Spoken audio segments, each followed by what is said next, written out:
মহিতো তো অনেকেই বানায় ফ্রেশ ফ্রুট দিয়ে, আজকে বানায় দেখাবো। এটা হচ্ছে ব্ল্যাকবেরি, তারপরে এখানে আছে একটু ব্লুবেরি, এখানে আছে লেমন অথবা লেবু দিয়েও হবে। সবগুলাকে একটু ভালো করে পিষে নিতে হবে, তাইলে কালারটা আসবে ভালো। এখন দিয়ে দিচ্ছি পুদিনা, তারপর দিয়ে দিব এক পিস লেমন, এখন দিচ্ছি আইস। আপনাদের কাছে যদি চিনি সিরাপ থাকে তাহলে সেটা দিতে পারবেন, আমার কাছে স্ট্রবেরি সিরাপ ছিল, সেটা দিয়ে নিলাম। এখন আমি শুধু সোডা দিচ্ছি,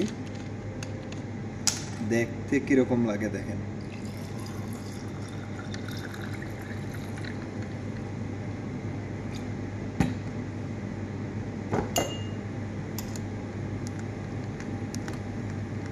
নর্মালি তো ফ্রুটগুলো আস্ত থাকে, এটা যখন ভেঙে দেওয়া একটা অন্যরকম ফ্রুটের টেস্ট প্লাস সিরাপের টেস্ট আছে, ভালোই লাগে। তারপর এখানে দিয়ে দিব একটা পুদিনা বড়, আইস দেওয়ার পরে এখন দিয়ে দিলাম এক পিস স্ট্রবেরি। এই হচ্ছে জুস রেডি। আমি ট্রাই করি আগে।